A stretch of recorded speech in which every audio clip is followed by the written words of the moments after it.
Y llegamos ahora al capítulo 28. Tenemos aquí la invasión inmediata de Efraín. Ese es el reino del norte, de parte de Asiria. Y aquí tenemos un cuadro del futuro y una advertencia para Jerusalén. Hemos finalizado con una sección y ahora en este capítulo entramos a una sección completamente nueva. En los capítulos 24 al 27 estuvimos observando profecías que se referían completamente al futuro. Ahora, en los capítulos 28 al 35, tenemos otras profecías, las cuales se refieren a una situación local y que tienen un cumplimiento que ya ha pasado, ya ha ocurrido. Y ya hemos tenido esto en el pasado. Vamos a ver ahora que se nos presentan juntas en una forma maravillosa. Estas se extienden hacia el futuro y cubren el mismo período que la sección anterior. En esta tenemos 6 ayes. Y esta sección culmina en la gran batalla de Armagedón, o la guerra de Armagedón, debemos decir.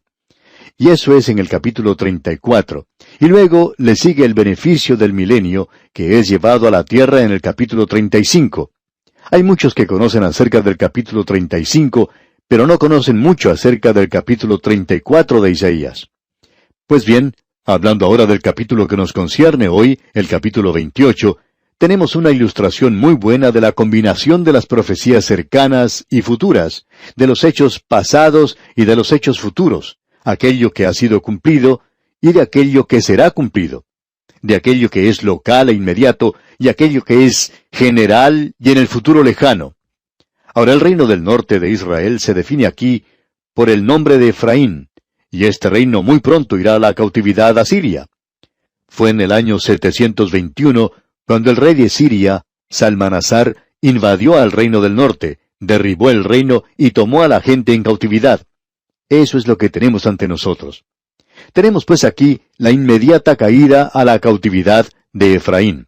Y el primer versículo de este capítulo 28 dice: «Ay de la corona de soberbia de los ebrios de Efraín, y de la flor caduca de la hermosura de su gloria, que está sobre la cabeza del valle fértil de los aturdidos del vino». Aquí se refiere al reino del norte. Una de las cosas que ha hecho caer a tantas naciones ha sido el licor, el alcohol. Los ebrios que se mencionan aquí son literalmente borrachos, y también aquellos que lo son espiritualmente. Y cuando lo son espiritualmente, están llenos de orgullo y borrachos de soberbia. Se encuentran en un estado de estupor en cuanto al entendimiento espiritual. Ahora, en el versículo 3 encontramos lo siguiente: «Con los pies será pisoteada la corona de soberbia de los ebrios de Efraín». Quizá a usted no le guste eso, pero Dios nunca pide disculpas. Él nos dice que eso es lo que Él hizo. El profeta nos presenta aquí este cuadro de una persona borracha, y esta es una civilización de alto nivel que había sido desarrollada en el reino del norte. Todo lo que uno tiene que hacer hoy es ir a una montaña de Samaria, donde está el palacio que construyeron Omri y Acab. Allí es donde vivieron Jezabel y Acab.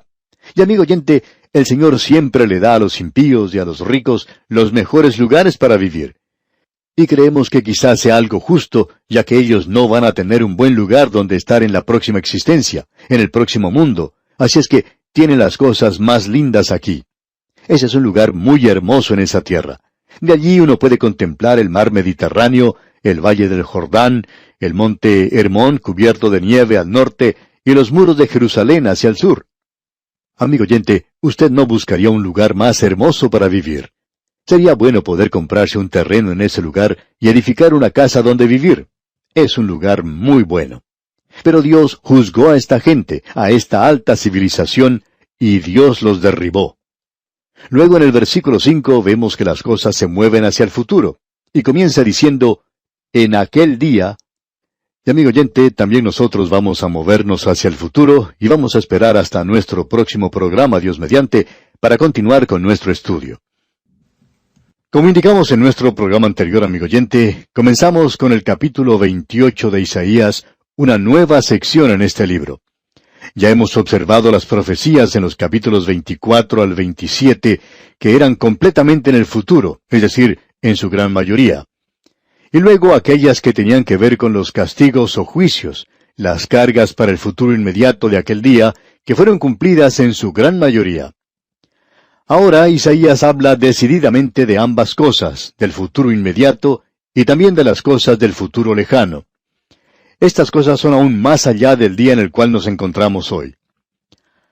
Ahora encontramos una combinación de estas cosas en el nuevo capítulo que hemos comenzado a estudiar. Y esta sección se dirige hasta el capítulo 35, sección en la cual usted tiene cosas inmediatas y distantes que han sido unidas de una forma maravillosa, lo cual ilustra el presente y también ilustra el futuro. Aquí encontramos aquello que ya ha sido cumplido y aquello que aún tiene que cumplirse. Hemos mencionado ya con anterioridad que aquí vamos a ver 6 ayes. El primer ay que se menciona fue contra el reino del norte, llamado aquí Efraín. Y vimos que Efraín e Israel son sinónimos para las 10 tribus del norte. Fue Asiria la nación que atacó al reino del norte y los llevó a sus pobladores a la cautividad. Ahora el profeta Isaías comienza hablando del futuro. El versículo 5 comienza diciendo, en aquel día. Ahora, ¿en qué día? Bueno, ya hemos dicho que eso se refiere al día del Señor. Comienza con la gran tribulación y continúa a través del mismo. Ahora se nos dice en este versículo 5 lo siguiente, en aquel día, Jehová de los ejércitos será por corona de gloria y diadema de hermosura al remanente de su pueblo. Esto mira hacia el futuro, es decir, hacia el reino milenario que vendrá. Lo que provocó la caída de Efraín, el reino del norte, fue la corona del orgullo. Pero en aquel día futuro, Dios los hace regresar a la tierra, y entonces será una corona de gloria. Luego en los 2 versículos siguientes, los versículos 6 y 7, leemos, y por espíritu de juicio al que se siente en juicio, y por fuerzas a los que rechacen la batalla en la puerta. Pero también estos erraron con el vino, y con sidra se entontecieron. El sacerdote y el profeta erraron con sidra, fueron trastornados por el vino, se aturdieron con la sidra, erraron en la visión, tropezaron en el juicio. Cierto hombre contaba una vez que él tenía contacto con hombres de negocios. Y él estaba diciendo en cuanto a un hombre que había comenzado a actuar de manera pecaminosa, es decir, que no era fiel a su esposa y que bebía demasiado. Y ese hombre contaba que su amigo, el hombre de negocios, había cometido ciertas torpezas en cuanto a la utilización del dinero en sus negocios, lo que había causado que los bancos no le adelantaran el dinero que necesitaba. Y la razón es que cuando un hombre comienza a beber, cuando un hombre comienza a pecar, pierde la agudeza y la claridad de pensamiento al hacer sus decisiones. Y aquí Dios nos está diciendo que eso es lo que provoca que esa nación caiga, y eso provocó el juicio sobre ellos. Ahora, pasando al versículo 13, observamos lo siguiente. La palabra, pues, de Jehová les será mandamiento tras mandamiento, mandato sobre mandato, renglón tras renglón, línea sobre línea, un poquito allí, otro poquito allá, hasta que vayan y caigan de espaldas, y sean quebrantados, enlazados y presos. Ahora, secciones como las que leemos en este versículo aquí, y en realidad toda esta sección, es la que provoca que muchos expositores de la Biblia del pasado llamaran a Isaías el profeta de lo común. Y por cierto que eso es verdad. Aquí tenemos una gran declaración del profeta, y esa es la razón por la cual estamos pausando nuestra marcha aquí. Hay muchos creyentes hoy, y por lo general son creyentes que tienen algún problema, son gente que no está satisfecha con su vida cristiana. Ahora no queremos ofender a nadie en la forma como expresamos nuestras ideas, pero estas personas son en realidad ignorantes de la palabra de Dios. Y por allí se presenta alguien en la ciudad presentando algún cursillo que ellos pueden tomar, quizá de 1 o 2 semanas, o quizá de unos pocos días, y de pronto ellos tienen la respuesta a todos los problemas. Saben ahora cómo aguantar a la suegra, cómo no pelearse más con la esposa, y ya van a ser capaces de guiar a sus hijos de la manera correcta.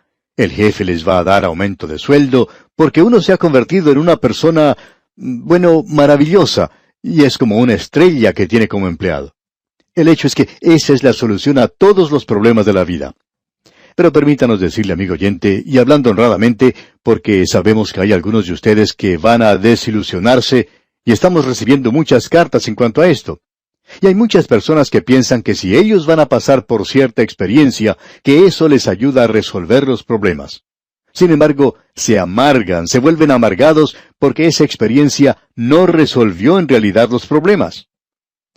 Amigo oyente, escuche lo que la palabra de Dios tiene que decir. No hay ningún atajo aquí en cuanto a la vida cristiana. No hay ningún camino fácil. Amigo oyente, el yugo que el Señor Jesucristo da no es una carga fácil. Y de la única forma en que usted va a crecer como creyente es de esta manera. Y esto es tan común, es tan ordinario y sencillo, que casi no lo queremos mencionar. Porque en el momento en que uno lo diga, alguien va a decir, ¿y eso es todo? Bueno, amigo oyente, eso es todo. Pero es necesario poner todo lo que uno tiene. ¿Quiere usted conocer la palabra del Señor? La palabra del Señor era para esta gente mandamiento tras mandamiento, mandato sobre mandato. Era nada más que la tarea diaria de estudiar la palabra de Dios, renglón tras renglón, línea sobre línea, un poquito allá, otro poquito allá. ¿Y qué fue lo que sucedió? Ellos no continuaron, se echaron para atrás. Eso es todo. Ellos se encontraban en una condición de retroceso, por así decirlo. Y hay tantos creyentes que están en esa misma condición hoy. No es que ellos sean más débiles que los demás, sino que éstos no pasan el tiempo suficiente en el estudio de la palabra de Dios. Eso es todo. Reconocemos, amigo oyente, que lo que estamos diciendo no es algo realmente emocionante que cause mucho entusiasmo. Si nosotros anunciáramos hoy en este programa que tenemos un pequeño libro que uno puede solamente leer en 30 minutos, que si usted escribe y lo recibe, este librito le puede dar la respuesta a todos los problemas que puede encontrar en la vida cristiana, le garantizamos que en primer lugar, en el primer día recibiremos más de 1000 cartas solicitando ese librito. Porque aún en ese grupo maravilloso de personas que nos escuchan a diario, habrá miles de personas que aceptarían algo como eso. Amigo oyente, en realidad nos va a llevar a nosotros 5 años o más para recorrer toda la Biblia. Eso no causa mucho entusiasmo, ¿verdad? ¿5 años? Bueno, eso es lo que nos vamos a demorar, amigo oyente. Mandamiento tras mandamiento, mandato sobre mandato, renglón tras renglón, línea sobre línea. De esa es la única forma en que usted y yo lo podemos obtener. Ahora escuche lo que dice aquí el versículo 14 de este capítulo 28 de Isaías. Por tanto, varones burladores que gobernáis a este pueblo que está en Jerusalén, oíd la palabra de Jehová. Y Dios dice, ese es el juicio para Israel en el norte, tiene que ser una advertencia para Judá en el sur. Efraín habla de Jerusalén, y Jerusalén nos habla a usted y a mí en el día de hoy. La palabra de Dios nos habla a todos nosotros. Parecería que Dios hubiera escrito ese libro, no en el día de ayer, sino mañana. Tal es el valor actual de este libro. Notemos ahora lo que dice el versículo 15. Por cuanto habéis dicho, pacto tenemos hecho con la muerte, e hicimos convenio con el Seol. Cuando pase el turbión del azote, no llegará a nosotros, porque hemos puesto nuestro refugio en la mentira, y en la falsedad nos esconderemos. ¿Cuál es ese pacto con la muerte y con el Seol? Daniel dice que esta gente va a realizar un pacto con el príncipe que vendrá, el anticristo, el hombre de pecado, el hombre impío, el rey despreciable que vendrá. Ese es Satanás, ese hombre, la bestia del mar y la bestia de la tierra. Ese es el cuadro que tenemos aquí. Y en el versículo 16 leemos, por tanto, Jehová el Señor dice así, he aquí que yo he puesto en Sión por fundamento una piedra, piedra probada, angular, preciosa, de cimiento estable. El que creyere, no se apresure. ¿Cuál es la respuesta aquí que se puede dar hoy a la falsedad de las vidas, a la decepción que existe en todas partes hoy y que continuará creciendo hasta el momento de ese período de la gran tribulación? ¿Cuál es la respuesta? Bueno, Dios ya ha dado la respuesta. Es un fundamento, es una piedra viva, es una piedra de ángulo, preciosa, fundamento seguro. Y aquel que cree en esto no tiene por qué apresurarse. Puede descansar en él. El apóstol Pedro lo dice con toda claridad allá en su primera epístola capítulo 2, versículos 6 al 8. Dice él, por lo cual también contiene la Escritura, he aquí pongo en Sión la principal piedra del ángulo, escogida, preciosa, y el que creyere en él no será avergonzado. Para vosotros, pues, los que creéis, él es precioso. Pero para los que no creen, la piedra que los edificadores desecharon ha venido a ser la cabeza del ángulo, y piedra de tropiezo y roca que hace caer, porque tropiezan en la palabra, siendo desobedientes, a lo cual fueron también destinados. Simón Pedro nos muestra con toda claridad que esa piedra de la cual estamos hablando es Cristo Jesús. Y llegamos ahora a una sección en el libro de Isaías, donde Dios dice que para esta gente el juicio o el castigo vendrá en una forma gradual. Creemos que viene en esa forma hoy. Hay veces en que nos llega de pronto, de repente. ¿Y qué puede ser peor que un juicio repentino? Bueno, lo que es peor es algo que viene de forma gradual, tan gradual que uno ni siquiera se da cuenta. Y en el versículo 17 de este capítulo 28 de Isaías, leemos, «Y ajustaré el juicio a cordel, y a nivel la justicia, y granizo barrerá el refugio de la mentira, y aguas arrollarán el escondrijo». Y luego dice en el versículo 20, «La cama será corta para poder estirarse, y la manta estrecha para poder envolverse».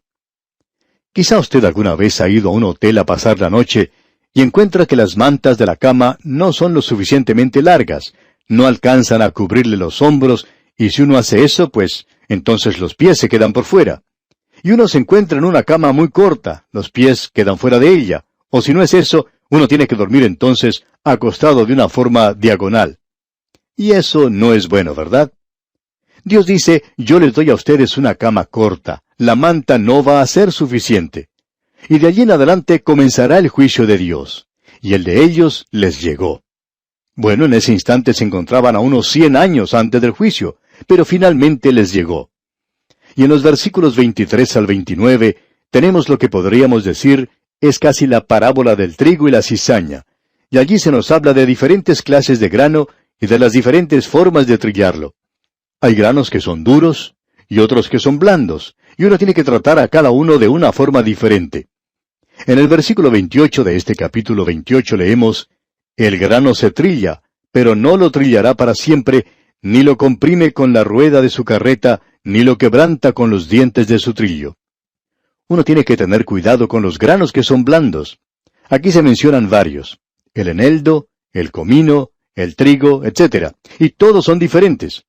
Isaías dice que de esa manera es como juzga Dios. El juicio es en la cosecha. El individuo o la nación determinará en realidad el carácter de juicio que caerá sobre ellos. Es decir que si usted es duro y resiste a Dios, usted es un grano duro.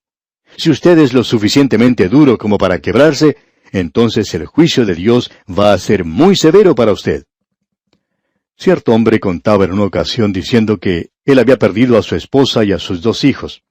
Cuando él se dio cuenta de lo que estaba sucediendo, dijo, «Dios tuvo que derribarme 3 veces, porque yo era un pecador empedernido, y entonces me pude dar cuenta de lo que estaba haciendo». Dios lo puede tratar a usted de esa manera, amigo oyente, y si usted es duro, entonces Él le juzgará duramente también. El Señor Jesucristo dijo lo siguiente allá en el Evangelio según San Mateo, capítulo 13, versículo 30. Él dijo, «Dejad crecer juntamente lo uno y lo otro hasta la siega, y al tiempo de la siega, yo diré a los segadores, recoged primero la cizaña y atadla en manojos para quemarla, pero recoged el trigo en mi granero». Y en este mismo Evangelio Él dice que enviará el Hijo del Hombre a sus ángeles, y recogerán de su reino a todos los que sirven de tropiezo y a los que hacen iniquidad. Y ellos serán juzgados. ¡Cuán tremendo es todo esto, amigo oyente! Usted que no es salvo, será quien determine su propio juicio y castigo, porque su corazón se ha endurecido. Si usted escucha lo que estamos diciendo hoy, entonces el Señor le podrá colocar a usted donde se encuentra el trigo.